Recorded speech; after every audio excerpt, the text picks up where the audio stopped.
It's really a pleasure to be here. I'm about to ruin the title, so Emily said one, and this is a very different one.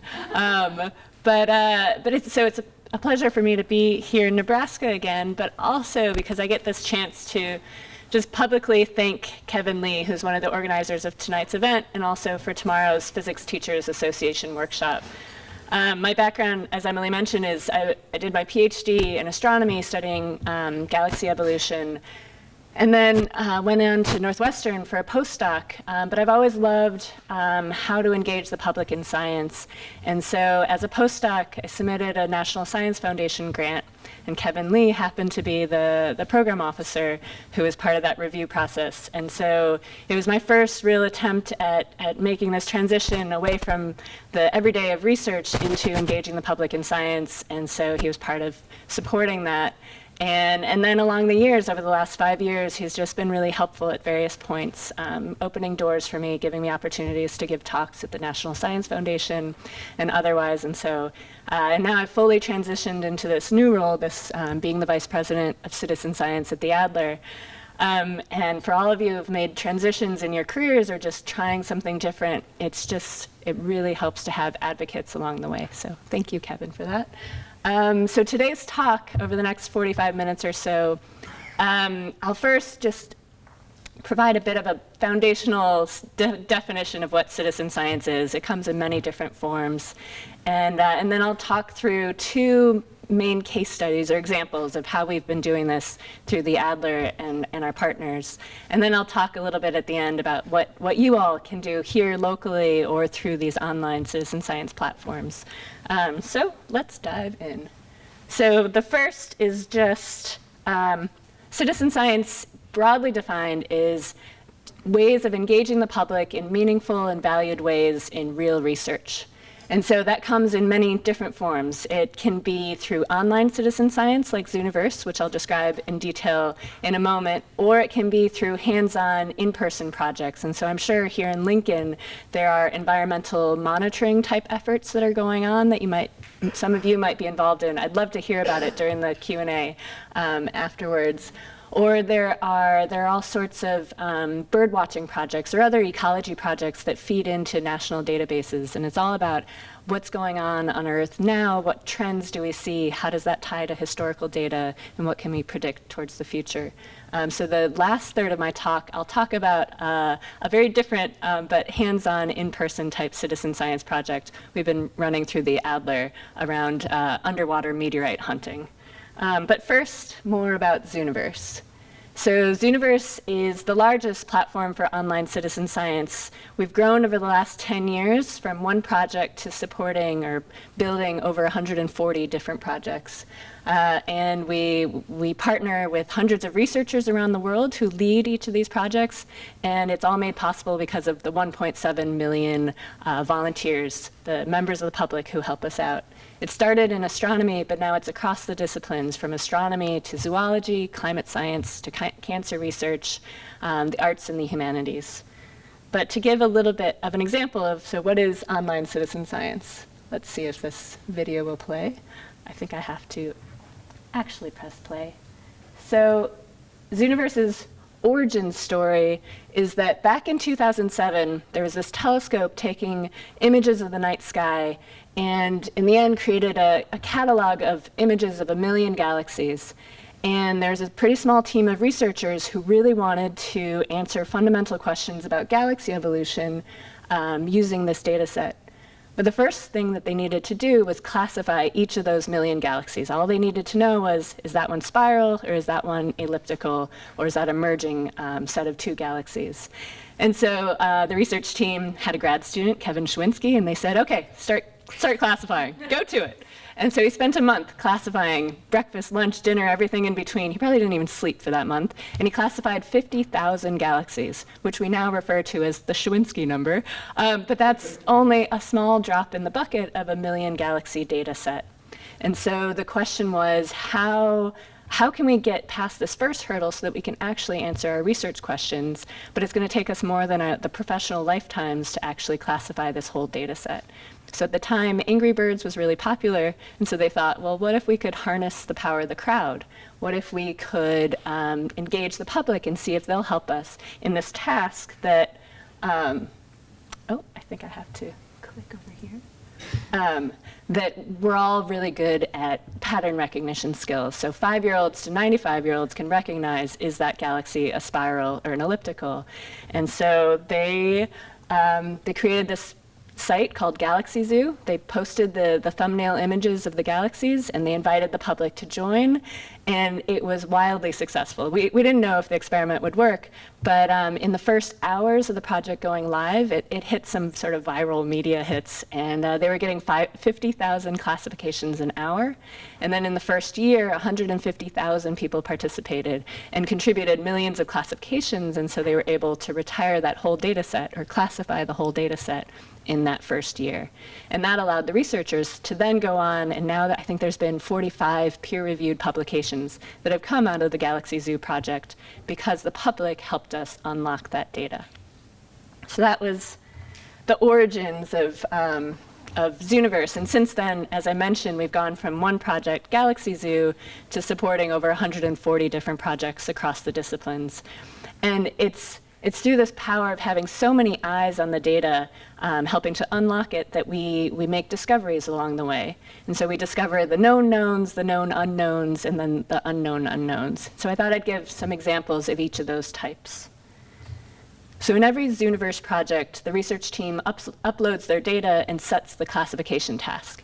In Snapshot Serengeti, that happens to be tagging images with what species is in there and what behavior they're showing, if they're walking or eating. So you can all see that there's an elephant there, and it's in the process of walking across the image. In the first 3 days of this project going live, they got 3 million classifications and were able to retire a backlog of 18 months of data. And so it just shows how, if you have a crowd willing to help you with this, it shows how quickly you can do this kind of task. For each image in Snapshot Serengeti, 25 people look at that or classify that image. And then the way we've determined that you can have quality data is if 23 out of the 25 people agree there's an elephant there and it's walking, then you can be pretty confident in that result. We also do, with every project, you compare a certain number of images, for example, a few hundred in Snapshot Serengeti. You have experts classify those images, and you compare it to the consensus result from the crowd of 25 volunteers. And in 97% of the cases, the consensus result and the experts agree. And so through many projects over the years, we've been able to show that you get quality and reliable data, and so these can be used in peer-reviewed publications. So this is the known knowns, where you're just unlocking what you're expecting to see from the data. And the other, we have a growing number of transcription projects on our site. So this is handwritten data. This one is the Anti-Slavery Manuscripts Project, which is William Lloyd Garrison's network of abolitionists and the letters that they sent to each other. And it's just fascinating data for historians to work with once it's unlocked. So it's not enough to digitize the letters, you need to actually have them transcribed. And machine learning automated methods just really aren't quite good enough yet for handwritten text. So in this project, every line is transcribed by 3 people, and then you take a consensus result from that. And you always are balancing the amount of time and effort versus the quality of data that you need. So there's also some fascinating examples of the discoveries of the known unknowns.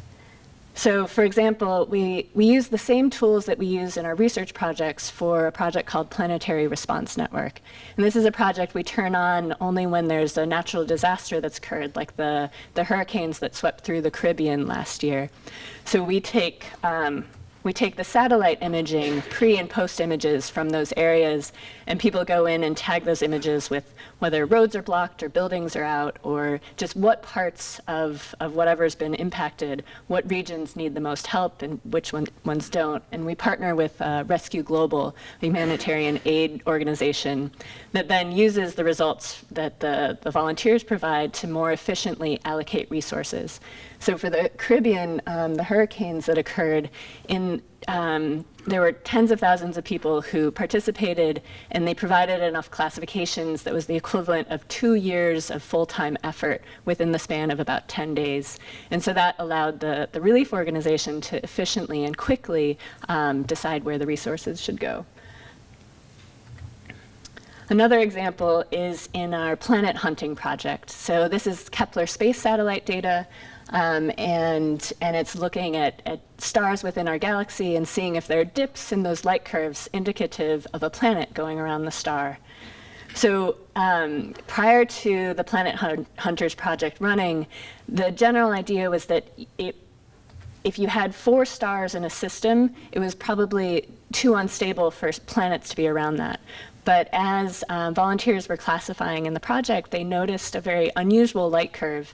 And so one of the powers of Zooniverse is that every project has a discussion forum associated with it. So if a volunteer or a researcher sees something of interest, they can pull it into the discussion forum and say, hey team, check this out. I think this is weird, this is unusual. And that's something that our pattern recognition skills, just our human eyes, are really good at picking out the unusual.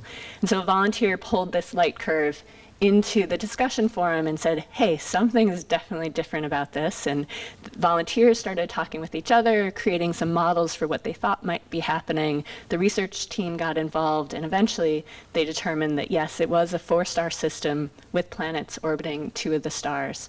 And that's something that automated algorithms weren't looking for, because at the time, the research community just didn't think that was a possible stable system.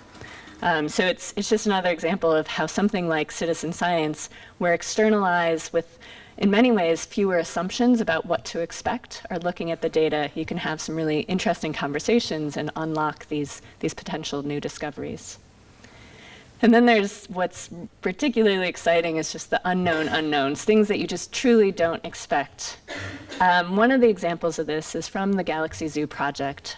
So in 2007, when they set up Galaxy Zoo, there wasn't, within the taxonomy of known galaxies, there wasn't what's now termed the green peas. They're very compact green galaxies that are highly star-forming, and they're relatively nearby. They're similar to very early galaxies in terms of their properties.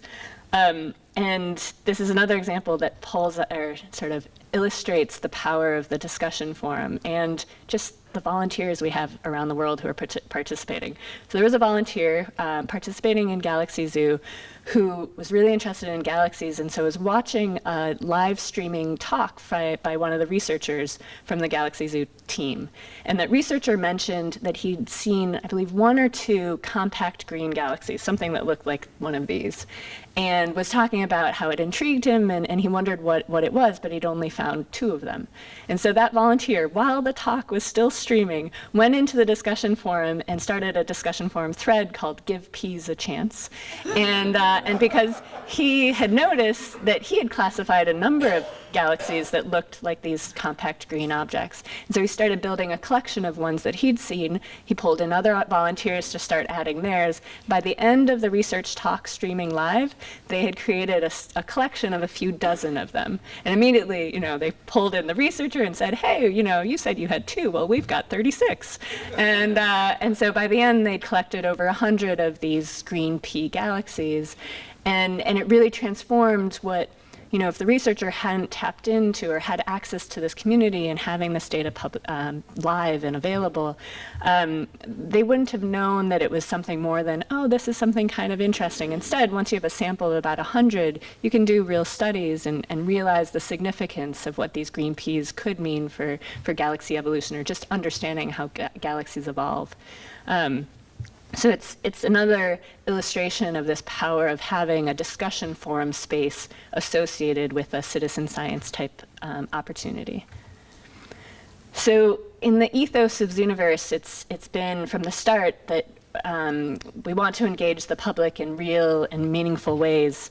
But it's also, one of the difficulties was that it would take us 6 months to a year of developer time to build a new project. And so from 2010 to 2015, when we were wanting to support more researchers using this tool to unlock their data, we were really limited by the developer time and the amount of money it took to build a new project. And so it was a limited resource for those who had access to financial or other resources to hire our Zooniverse team to create these projects. So in 2015, we launched this free project builder platform. And the whole goal was to democratize access to this research tool so that anybody, no matter the resources of your institution, could use it. It was supported through a Sloan Foundation grant and a Google Global Impact Award. And so we went from building 3 to 5 projects a year as a web development team to being able to build, or it was more people using the platform. And in 2016, we launched 26 projects. In 2017, we launched 40 projects. This year, it looks like we'll launch over 50 projects, and it'll continue. So you can see sort of the accelerated expansion of the Zooniverse starting in 2015. I happened to join the month that the project builder launched, and so I have reaped all the benefits of that effort that came to fruition in 2015. So the interface is just a simple browser-based interface where you add text, you drag and drop your subjects, your images or audio files or video clips. It's where you go to export the results, the raw classification results from your volunteers, and it's where you set the task. What is the classification task? Is it a marking task or a text transcription or a tagging of some, or yes/no questions, and so on. And so in the last 18 months, we've launched over 80 projects, and it's launching about one to 2 projects a week. And what I like about how we've set it up is that in order to launch a sort of Zooniverse approved project, you go through a review process, and 90,000 of our volunteers have signed up to be part of that beta review process. And so for a project that wants to launch, we send a newsletter to those volunteers and ask them to fill out a feedback survey about that project, about ease of use and whether the classification task makes sense, and whether it's appropriate for the Zooniverse platform. And the underlying sort of principle is it has to be a project that can lead to some kind of research result or research use. So what has made possible that accelerated expansion in terms of the number of projects is that we've continued to grow our community. But it's one of the big concerns within our team and within just our community of researchers is even though as each new project launches, they bring in a new community of people who are interested in that particular, like the anti-slavery manuscripts brought in a whole new community of folks interested in that particular era of US history. But we do continue to grow, but the numbers aren't quite in line with the new number of projects. So we have to think a lot about how we continue to grow that community.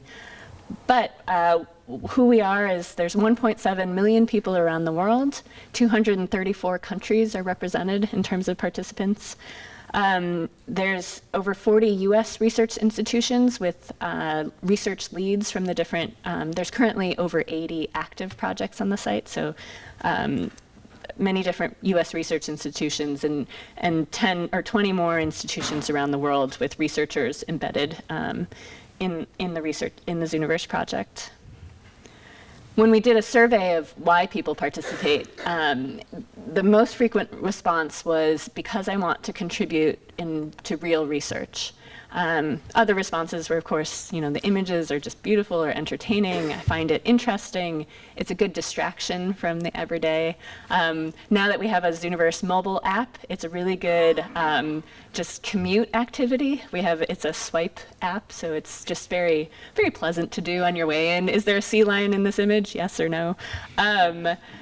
But because the number one reason was I want to contribute in a meaningful way to real research, that has guided a lot of our design principles. One has been that we want as low a barrier to entry as possible. As many projects as we can, we try to make it accessible so that a 5-year-old could do it as well as a 95-year-old. And then the discussion forum allows for this ability to go deeper and deeper in terms of the engagement with the research team. Being able to ask questions of a researcher and share your interests with your peers is a major reason why people continue participating after their first classification. These next two slides are just to give a sense for the scale and scope of different projects. So we have projects like Space Warps, which is looking at gravitationally lensed galaxies. It's a little bit of a needle in a haystack type problem. So eventually they'll have over 700,000 different images looking for gravitationally lensed galaxies, but they'll find a few hundred out of that whole set. And so because we need so many classifications on that project, we partner with groups like Science Friday, the public radio show, and we did a 1 million classification challenge. So we announced it on one Friday, and then we said, we want to reach 1 million classifications in a week, and we'll come back next Friday and tell you what the results were. And tens of thousands of people participated and provided those 1 million classifications. And in just 1 week, we found 40 new candidate gravitationally lensed galaxies. And it was just fascinating because people from small town Ohio to Vermont to London to China participated, and then we had some of those people call in and talk about their experience. So you have these huge projects with huge numbers of classifications and volunteers needed, and then you have the tiny projects, and that's because the project builder is free, so anybody can build their own. And this is a project from a small village in France that had digitized their family records, and they just needed them transcribed. And so they had 24 volunteers who were able to transcribe the 6,000 pages and retire it within just a couple months. But it was a very small community, but it just allowed them a standardized platform through which to do those transcriptions and then get the consensus results. And then the other audience that we're being able to engage is through classrooms, both formal and informal education environments. And so the NSF grant that I mentioned earlier that Kevin has been so supportive of, or sort of helped start this effort, has been to create this classrooms.zooniverse work. And that'll be tomorrow's workshop with the physics teachers in Nebraska. We'll be talking a lot about how to use this in a classroom environment. So in the last little bit that's just on Zooniverse, I thought I'd mention a little bit about what we're doing in terms of pushing the edges of what we can do with citizen science. And much of this is driven by the fact that across the disciplines, we just have growing data rates and volumes. For example, so in ecology projects, there's hundreds of terabytes of data every year, mainly from those camera trap projects of just tons and tons of images that need tagging so that the researchers can then look at predator-prey relationships and all the different research questions they're interested in. In astronomy, we're looking ahead. In just a few years, there's going to be the Large Synoptic Survey Telescope. It's going to be a telescope in Chile that's going to take all sky images every night. It'll be producing 30 terabytes of data every night. Every night it'll be 1 million objects of interest that are going to get flagged in that system. And so when we think about those types of amounts and rates of data, it's neither human classification alone, for sure, or machine learning alone that's going to be able to unlock that data and make the best use of it. And so what we're really looking into is this integration of humans and machines into a system that can best take advantage of that data. So just as an illustrative example, in Galaxy Zoo, the second iteration that was run in 2010, 200,000 images were uploaded into the system that needed classifying. And so in 2010 to 2011, it took about a year for the volunteers to classify all that data. So we ran, or a grad student at the University of Minnesota ran a simulation or an experiment of what if back in 2010, we had already been able to integrate machine learning into the system. And so the setup was that you turn on the machine, so you let the volunteers classify for 8 days, you build up a training set, you feed that into your machine, and on the first learning moment, it was able to classify 70,000 images with confidence.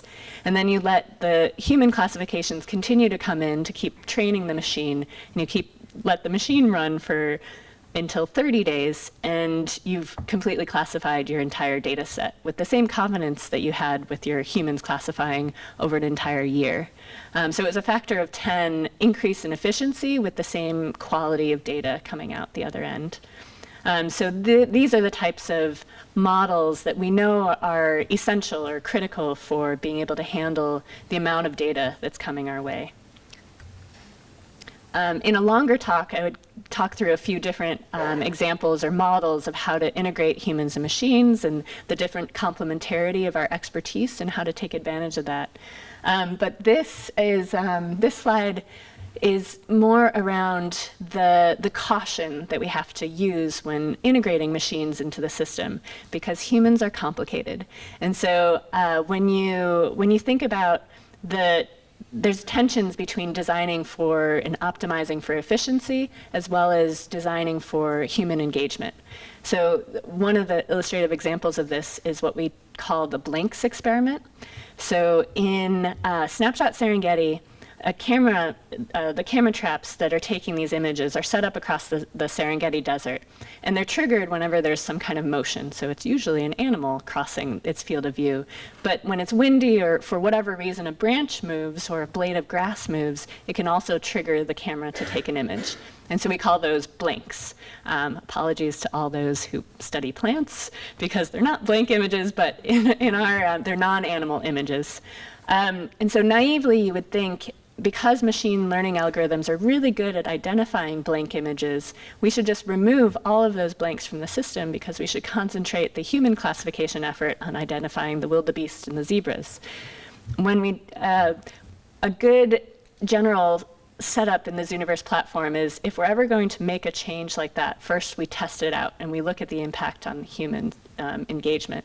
And so we ran this series of experiments called the Blanks experiment to see, as you reduce the fraction of blanks in a particular set of data, do you get more or less human engagement or classifications on your project? And it turns out that the more blanks you remove, the less classifications that you get, which is not what we expected at all.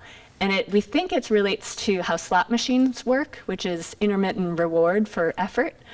So we found that if the first classification, if the first 5 classifications somebody does are blank, and then they see a lion, they're much more likely to do another 10 or 20 classifications. Whereas if somebody sees a lion as their first classification, they'll pull that reward and say, oh, I've done great work, and leave the system right away. So they'll do a lot more work if there's these intermediate blanks in the setup. It's also possible it's just because of the cognitive load. It may be that just by having that, in a sense, the break from the blanks, and then actually classifying with an animal and saying what behavior you're seeing.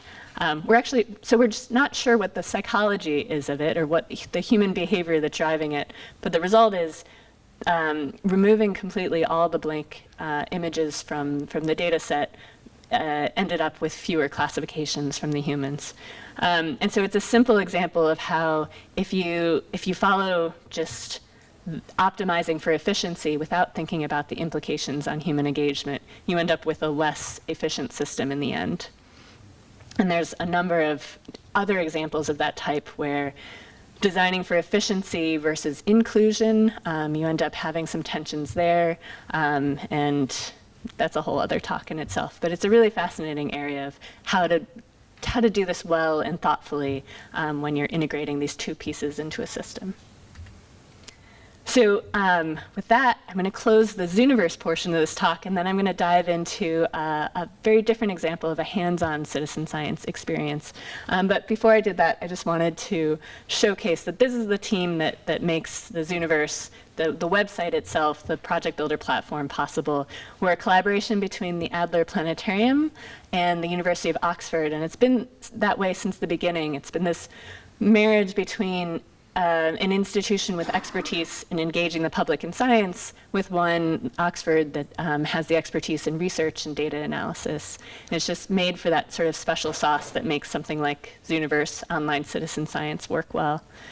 We also work closely with the University of Minnesota and a number of other institutions, in addition to those hundreds of researchers who are leading the projects and then the 1.7 million volunteers around the world.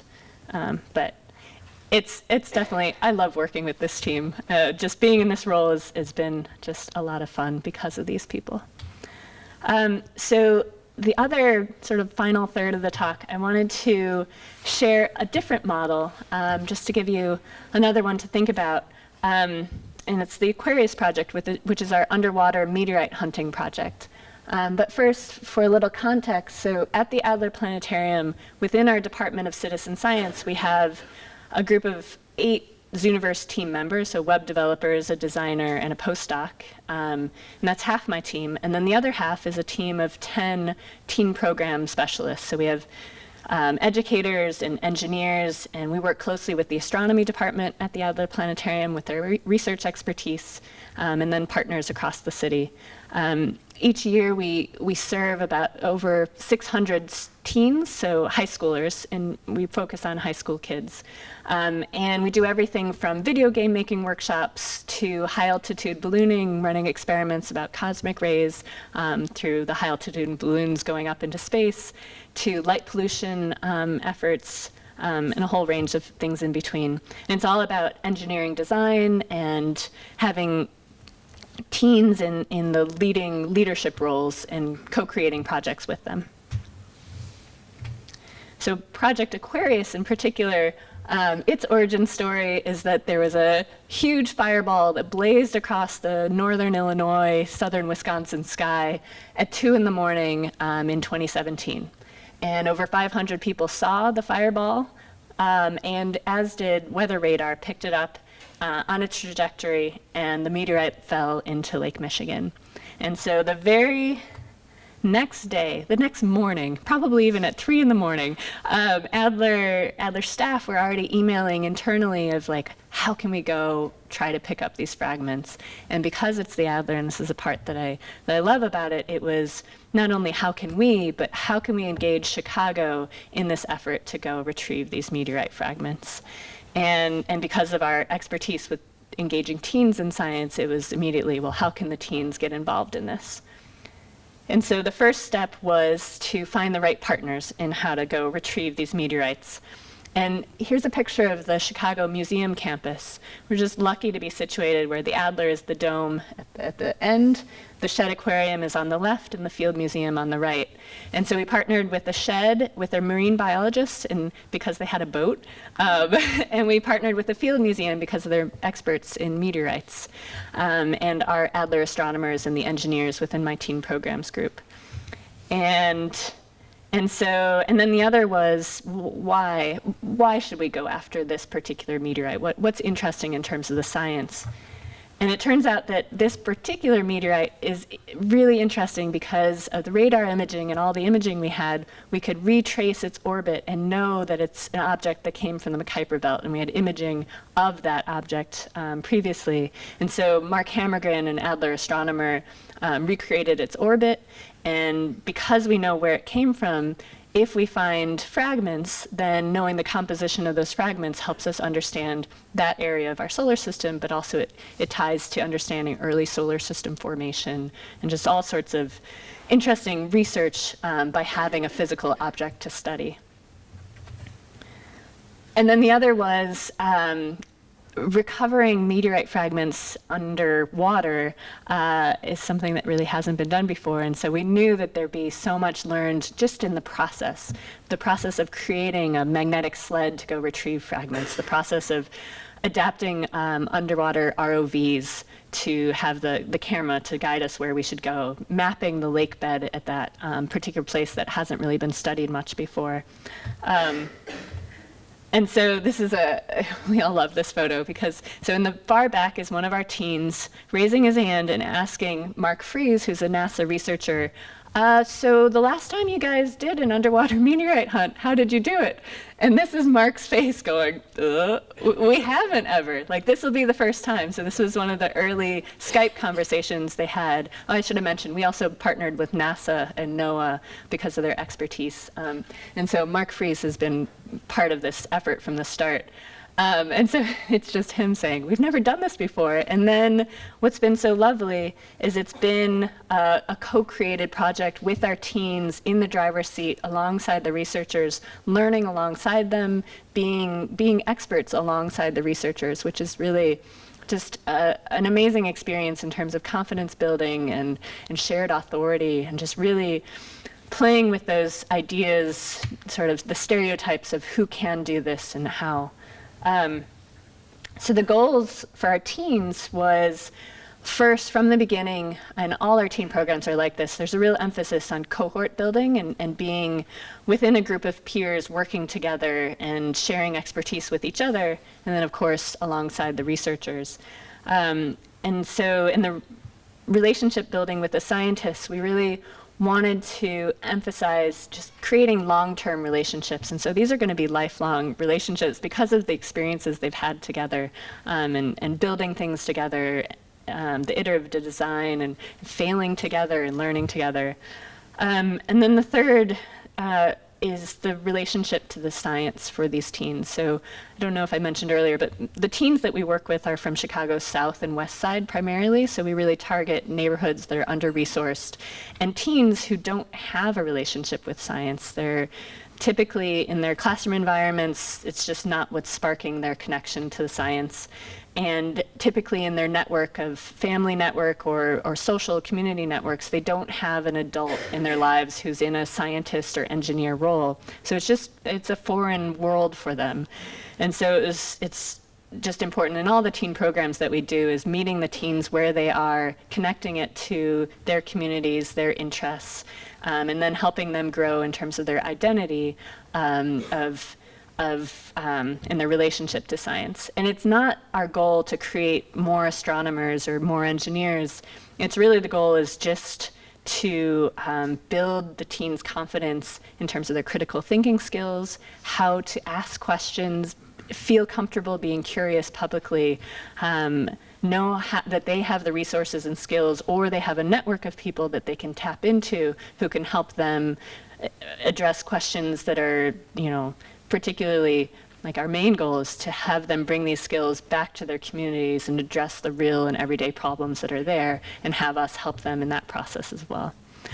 So it's very much a focus on just the relationship building and all the different media through which that comes.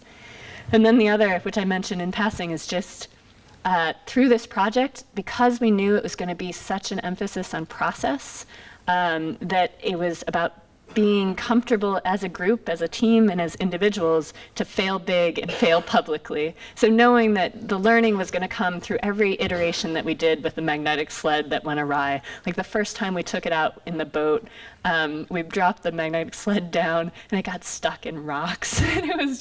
And so divers had to go and get it, but that was okay. Part of doing something new is failing and learning from that and moving on. And then being able to create a narrative, so having the teens create their own narrative of their role in it, their identity development, and the broader project's narrative, and telling that to each other and to the public. And so in terms of stories, let's see. So interestingly, one of the big results that's come out of this project so far are these mussels. So the meteorite fell in a part of Lake Michigan that's at about 300 feet in depth. And so the marine biologists from the shed that's part of this project didn't anticipate that at those depths you would have this invasive species of mussels because it's such a low oxygen content down there. And so when they did the first boat expedition and they were dropping the underwater ROV and then the magnetic sled, and the camera was going down and they were watching the feed, you had the marine biologists with the teens watching the feed as it was going down. And then the marine biologist gasps when they see the mussels, and the teens are alongside the researcher seeing this moment of discovery, in this case, a really unfortunate discovery. There's miles and miles of these invasive species of mussels at that depth in Lake Michigan. And so it's a good thing to find out. It's an area that hasn't been mapped very well, and it's just interesting that it's a meteorite hunt that gets us to mapping that space and finding these mussels there. And there's ways to sort of push back on the mussel population, but it's the first step is just knowing that they're there in the first place. So that's likely the first scientific article that'll come out of this, is a meteorite hunting project that found mussels, which is very in line with Zooniverse, which is like a galaxy hunting project that finds penguins. We try to be very interdisciplinary at the Adler. And so if you want to follow more of the story, so we've recovered pounds and pounds of potential meteorite fragments, and right now we're in the process of analyzing them with the meteorite experts at the Field Museum. But we've been documenting the story, blogging about it through the National Geographic Open Explorer platform. And it's been sort of their highlighted story a number of times. And so it's been wonderful sharing the process with other teams that are doing different types of ROV and underwater work. And so the lessons we learned are impacting just completely unrelated projects that are using similar techniques. And it's been really important in terms of the teen skill development is around the science communication piece as well. We also have a really funny podcast that the Adler has been putting out about the project. So you can Google Project Aquarius podcast and enjoy that as well. So the last just 3 slides are my, I think I'll call them my public service announcements. So now that I've shared a little bit about what citizen science is and different models, the online citizen science model, as well as the in-person, hands-on type projects. This is just my announcement, or that it's an incredibly welcoming community. And so if this is something you might be interested in, or now that you know about it, you might know, like, you might be a parent of kids, or you can tell your teachers about it, or just other people in your community. Just keep in mind this is a tool in which if there's a question that you see in your community, or more globally that you want to help address, or that you think needs to be addressed, think of citizen science as a tool in your toolkit. And there's all sorts of platforms. So Zooniverse is just one of them.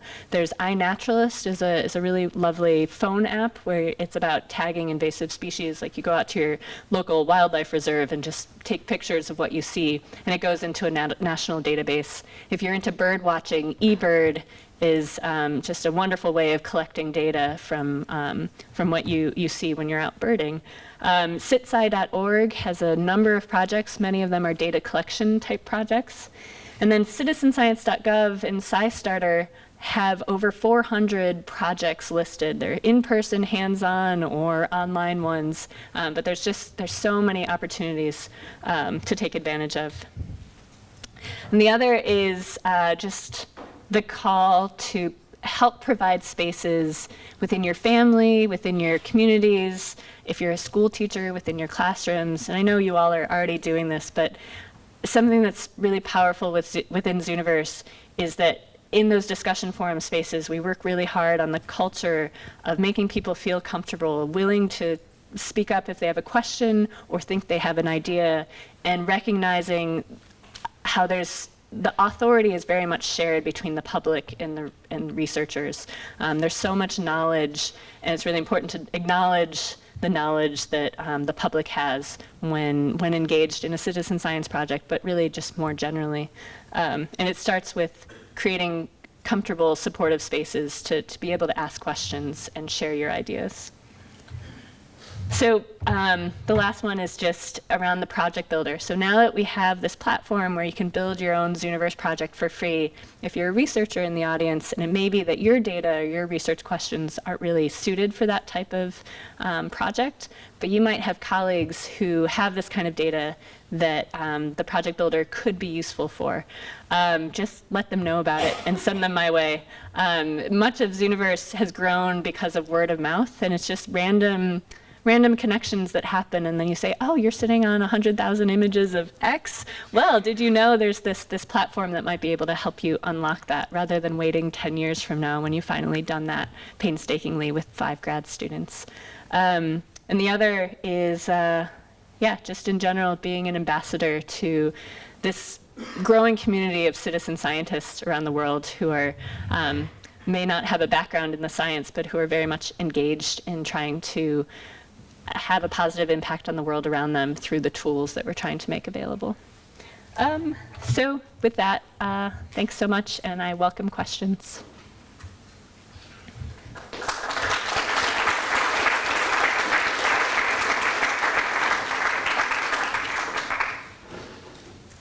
Yes.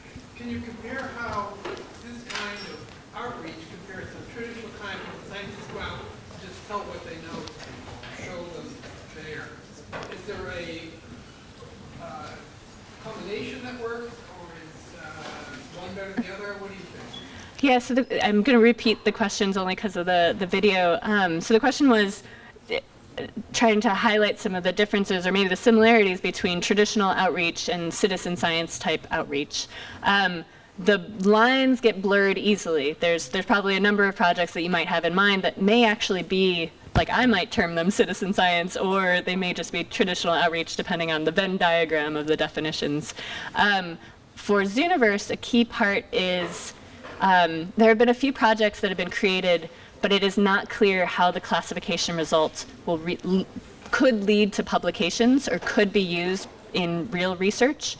And so there, people can use the Project Builder platform and make it a public project, but we don't promote it through Zooniverse because we've built trust with our volunteers that we're going to always use their time in this contract that we've set up with them, that it's going to be for research. And that trust has been 10 years in building that.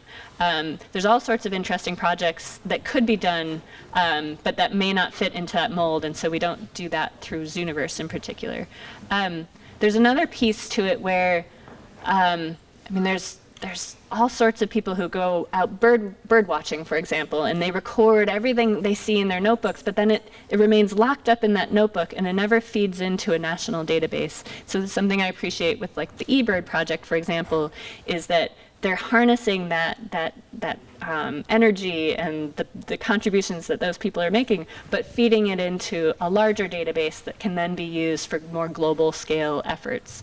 That might help provide some help. Yeah. So do any of these apps have like a reward system built in with them? Like, do they have a point system, or do people just scroll through just in their spare time? So yes and no. One of our projects, Gravity Spy, we've been using that to experiment with a leveling system. And it's not rewards in the sense of points or a leaderboard. It's more rewards in that once you've done, I think it's 10 classifications on level 1, you unlock level 2, which is has more options to choose from and slightly more difficult subjects. And then, so Gravity Spy is looking for gravitational waves, and it's these really beautiful images, and you're matching them to potential glitch classes. And then once you do a certain number of classifications and show that you're providing quality data on level 2, then you unlock level 3, and so on. So we have a leveling system that's been working. But we tried an experiment a few years ago in one of our projects called Old Weather, which is transcribing ship captains' logs, and it provides a baseline for climate change models. And there they did a leaderboard because that works really well in it's a project called iWire, which is mapping the neurons in your brain. It's a very competitive project. There's a leaderboard. They have competitions. It's really fascinating. It works well for that community. When we tried leaderboards in Old Weather, the volunteers hated it. It just didn't work because their number one goal, what they want, is to contribute in meaningful ways to research, and they felt that it devalued the contributions of all the people who do just a few classifications versus those who do many. But in our projects, because we have so many people who do just a few classifications, about half of our classifications come from those folks, and half of our classifications come from the super users. So we equally value both those contributions, and the leaderboards kind of went against that general culture or ethos. Yeah. Okay, interesting. Thanks.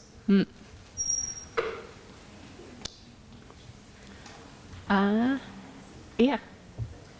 You said that you try to make Zooniverse easy enough to use, like it can be used 5 to 85. Yeah. But your focus seems to be on teen involvement. Do you also believe that it really could be a good program for like an elementary age, for say like homeschooling communities that are trying to engage their young children in starting to learn how to do critical thinking, ask questions, learn a scientific approach to things? Definitely. So just to repeat the question, it was in my talk, I focused more on teens in terms of citizen science engagement, but I said that, and it's true, 5-year-olds to 95-year-olds can participate in Zooniverse. So at the Adler, because of just wanting to strategically allocate resources, we've chosen to really go deeply with teen engagement.